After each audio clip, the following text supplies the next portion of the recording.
Bonjour, on a vu ensemble comment on pouvait travailler sur nos 7 chakras et les 2 intermédiaires qui nous aident à capter les émotions et les digérer. Et bien aujourd'hui, je vais vous apprendre à être mieux aligné avec votre âme et plus l'écouter. Bonjour, bienvenue dans la chaîne qui vous aide à être épanoui aussi bien dans votre vie et dans votre lieu de vie. Maintenant qu'on a bien travaillé sur nos 7 chakras et qu'ils se portent nettement mieux, et on va essayer vraiment de être aligné entre la terre et le ciel. Parce que c'est vraiment en étant aligné comme ça entre la terre et le ciel qu'on va pouvoir avoir une spiritualité incarnée, on va pouvoir incarner en fait nos idées, on va aussi pouvoir avoir une ouverture du cœur. Et on parle souvent de l'éveil de la Kundalini. Ça peut être aussi le cas quand on est vraiment aligné. On peut avoir cette énergie qui est au niveau du bassin qui va remonter. Donc on va voir ensemble comment on peut être vraiment aligné et rayonner dans le cœur qui nous sommes. Quand en fait on a vraiment cet alignement entre le premier, le quatrième et le 7e chakra, on est vraiment un être spirituel au service des autres. C'est-à-dire que notre plaisir personnel arrive en second plan. On est tellement heureux d'apporter en fait du bien-être aux autres que notre bonheur passe sur un second plan. Mais ça veut dire que notre bonheur à nous est interconnecté au bonheur de l'autre et le bonheur de l'autre est interconnecté avec notre propre bonheur. Donc en fait c'est pas parce qu'on s'oublie, c'est juste qu'on a une interconnexion tellement énorme avec les autres que quand on rend les gens heureux, on se rend compte que ça nous rend heureux en même temps. Quand c'est comme ça, on a vraiment en fait notre cœur qui parle et notre mental va uniquement servir à comprendre les choses, à nous expliquer les choses. Mais c'est pas lui qui va nous guider dans nos décisions, c'est pas lui qui va nous dire ce qu'on doit faire. On va uniquement aller écouter ce qu'on aimerait faire. Et donc, comme on va être vraiment aligné, vraiment en cohérence, et vous vous souvenez, on en avait déjà parlé au niveau du 5e chakra, que c'était un chakra qui était hyper important pour être bien aligné entre le cœur et la tête. Et donc quand on écoute vraiment notre cœur, du coup on va simplement après utiliser notre mental pour peut-être trouver des solutions à qu'est-ce qu'on peut mettre en place par rapport à ce que nous on aimerait faire, à ce qui nous porte au niveau de notre vie.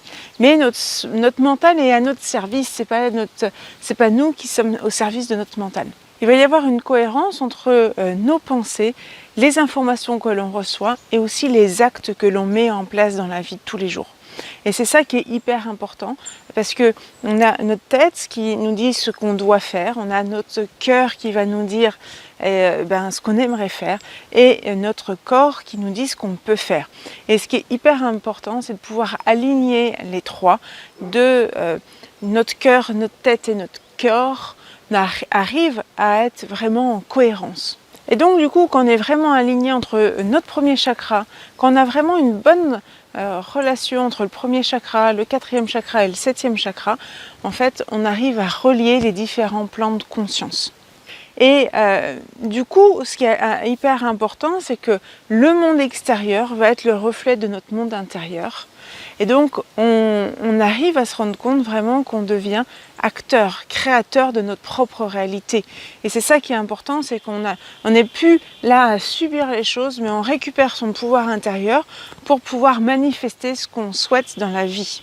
Et quand par exemple on a des difficultés qui traversent notre vie, et ça peut de toute façon arriver, ils vont simplement être là pour baliser notre chemin, pour comprendre vers où on doit encore travailler, mais on ne va pas subir les choses, on va être là, ok, c'est quelque chose qui est important que je puisse transformer, et donc on va prendre ça comme des caps à suivre pour notre développement personnel et spirituel. Du coup, malgré les épreuves, on reste confiant en la vie. On sait qu'il y a en fait un but par rapport à ces épreuves, parce qu'on sait qu'on grandit, et donc on devient toujours maître, on est toujours maître de son être intérieur, on est toujours maître de son monde intérieur pour réussir à manifester tout ça dans l'extérieur, dans le monde, et on arrive toujours à écouter sa petite voix interne. Et c'est vraiment là la clé pour être dans une liberté d'être